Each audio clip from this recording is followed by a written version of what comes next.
What if your brain could switch languages like flipping a light switch?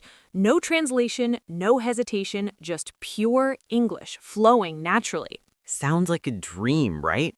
But here's the truth. It's not magic. It's a method. Today, we're revealing the secret that transformed a shy student who could barely order coffee into someone who now dreams in English. This isn't theory. This is a real transformation story with practical steps you can use today. So hit that subscribe button right now, because what we're about to share. Will completely revolutionize your English journey. Hello, wonderful learners. Welcome to Talk, Learn, Teach, where transformation isn't just possible, it's inevitable. Hey everyone, I'm Tom. And I'm Lisa. Before we jump into today's mind-blowing story, we need your help spreading the magic. If you're ready to unlock your English potential in ways you never imagined, smash that subscribe button.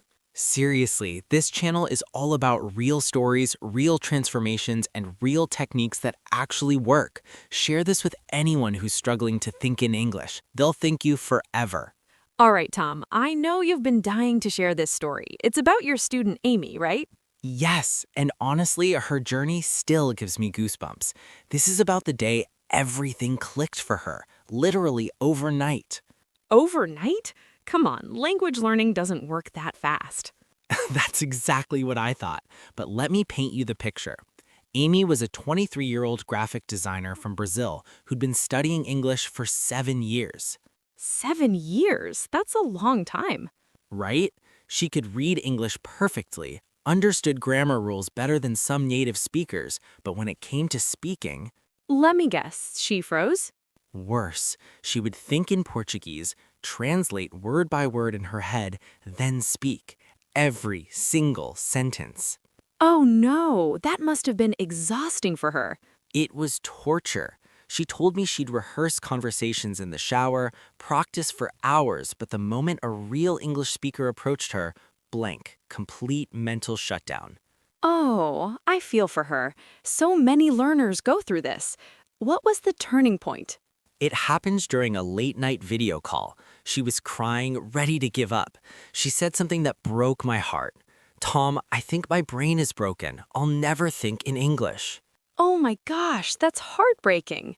I know, but here's where it gets interesting. Instead of giving her the usual advice, I asked her one simple question. "Amy, what language do you dream in?" Oh, what? That's such a random question. That's what she said too, but she thought about it and said, "Actually, last week I had a dream where I was ordering ice cream in English. I didn't translate anything, I just spoke." Wait, so her subconscious could already think in English? Exactly. Her brain already had the ability. The problem wasn't her brain, it was her approach. She was blocking herself with the translation habit. So, what did you tell her? I gave her a challenge that sounded absolutely crazy. I said, for the next 24 hours, I want you to narrate your entire life in English, out loud, even if you're alone. She must have thought you'd lost your mind. She did. She said, "Tom, are you serious? I'll sound insane talking to myself." And I told her, perfect. Insanity is exactly where breakthroughs happen. Okay, I'm hooked. What happened next? She agreed, mostly because she had nothing to lose. The next morning, she woke up and immediately started. "I'm opening my eyes. I'm stretching. I'm feeling tired." Just narrating everything like a documentary. Exactly. At first, it felt mechanical and weird. She texted me, "This is so awkward, Tom. I sound like a robot." I can only imagine. But here's the magic. By hour 3, something shifted. She was making breakfast and caught herself thinking, should I add sugar or honey, without translating from Portuguese first? Wait, just like that? Just like that. She was so shocked she dropped her spoon.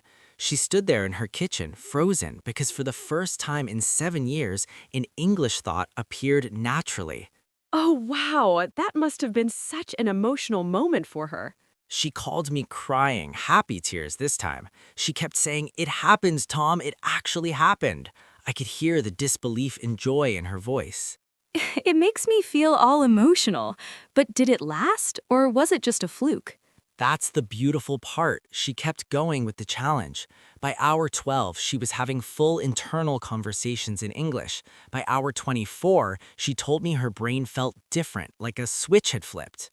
That's incredible. But Tom, what's the science behind this? Why did it work? Great question. See, our brains are pattern recognition machines. When Amy kept forcing English output, even for mundane things like I'm walking to the kitchen, her brain started creating direct English pathways. So instead of the thought going Portuguese to translation to English, it just went straight to English. Precisely. She was rewiring her neural pathways. The translation step wasn't helping her. It was a crutch that slowed everything down. This is fascinating, but I'm sure some listeners are thinking, that's great for Amy, but will it work for me? Absolutely it will. Because here's the thing. Amy wasn't special. She wasn't gifted. She was just willing to feel uncomfortable for 24 hours. And discomfort is where growth lives. Exactly. After that breakthrough day, Amy continued the challenge, but she evolved it into something even more powerful. Ooh, tell me more. She started creating what she called English moments. These were specific times during her day where only English existed in her world. What do you mean by English moments? Well, for example, her morning coffee ritual became an English moment. From the moment she entered the kitchen until she finished her coffee, she'd narrate, think, and even sing in English. She sang too? I love it. Yes, she'd make up silly songs about making coffee, like I'm pouring water in the kettle, watching bubbles as they settle. Completely ridiculous, but so effective. That's adorable and genius at the same time. You know what I love about this? It's not about grammar drills or vocabulary lists. It's about actually living in the language. Yes, and that's what so many learners miss. They think studying harder is the answer, but sometimes you need to study differently. So, what other techniques did Amy develop after that initial breakthrough? Oh, she got creative. One of my favorites was her emotion dictionary. Emotion dictionary? What's that? Instead of translating words, she associated English words directly with feelings and images. For example, the word cozy made her think of a warm blanket and hot chocolate, not the Portuguese translation. Oh, so she was building direct associations instead of going through translation. Exactly. She'd see a sunset and think breathtaking, while feeling the awe, not thinking of the Portuguese word for beautiful first. That's so smart. It's like she was thinking in concepts rather than words. Precisely. And you know what happened 3 months later? Tell me. She got invited to present her design portfolio to a company in New York. The entire presentation was in English, 30 minutes of speaking to a room full of native speakers. Oh no, how did she do? She crushed it. No hesitation, no translation, just pure natural English flowing from her thoughts. Yes, that's what I'm talking about. But here's my favorite part. After the presentation, one of the executives asked her, "How long have you lived in an English-speaking country?" No way. Yes, and when she said, "I've never lived in one," they were shocked. They assumed English was practically her first language based on how naturally she spoke. Oh my gosh, that must have been such a validating moment for her. She texted me right after with about 1,000,000 exclamation marks. She said, "Tom, remember when I thought my brain was broken? Today I proved it's not just working, it's thriving." Oh, I love full circle moments like this, from tears of frustration to tears of triumph.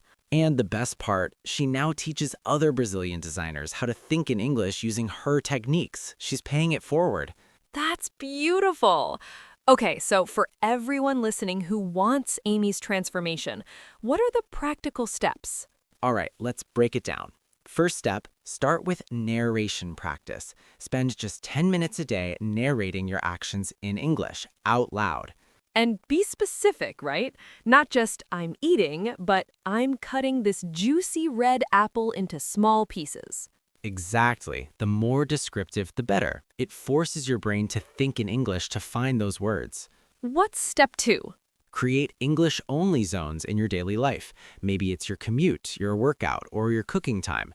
During those moments, your internal monologue is only in English. I love this because it's manageable.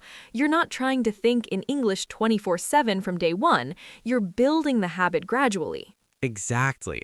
Step 3, stop mid-translation. If you caught yourself thinking in your native language, then translating, stop, take a breath. Try expressing the thought directly in English, even if it's simpler. So it's better to think "I'm happy" directly than to think your native language word for ecstatic and then translate it. Yes, simplicity in English beats complexity through translation every single time. What else? Step 4, use the feeling method that Amy developed. Associate English words with emotions, images, and sensations, not translations. So if you learn the word nervous, don't translate it. Instead, remember how your stomach feels when you're anxious. Perfect example. And finally, step 5, give yourself permission to think messily in English. Messily? Yes, your thoughts in your native language aren't always grammatically perfect, right? They're fragmented, they jump around. Allow the same messiness in English. Oh, that's such a relief. We put so much pressure on ourselves to think in perfect sentences. Exactly. Amy said her breakthrough came when she stopped judging her English thoughts and just let them flow, mistakes and all. You know what strikes me about this whole story? It's not really about English at all. It's about courage and self-belief. Absolutely. Amy's biggest obstacle wasn't vocabulary or grammar, it was the belief she couldn't do it. And one 24-hour challenge shattered that belief forever. Which proves that sometimes the biggest transformations come from the smallest commitments. Just 24 hours of discomfort changed 7 years of struggle. That's the message I want everyone listening to understand. You're closer to your breakthrough than you think. Your brain already has everything it needs. You just need to give it permission to work differently. So if you're listening right now, feeling frustrated with your English, remember Amy in her kitchen, dropping that spoon because she couldn't believe an English thought appeared naturally. That moment is waiting for you too. It's not a question of if, it's a question of when. And we're here at Talk, Learn, Teach to walk this journey with you, celebrating every small victory along the way. Every stumble, every breakthrough, every moment of doubt, and every triumph, we're in this together. Now, we want to hear from you. Have you ever had a moment where English just clicked? Or are you still waiting for your breakthrough? Drop your stories in the comments. Tell us what's holding you back or helping you move forward. This community is built on shared experiences. And if Amy's story inspired you, if you felt even a tiny spark of "I can do this too," please subscribe to Talk, Learn, Teach right now. Hit that subscribe button, ring the notification bell, and share this with someone who needs to hear that their breakthrough is coming. Because here's the truth. Transformation isn't reserved for the talented or the lucky. It's available to anyone willing to try something different. Your English-thinking brain is already there, just waiting for you to activate it.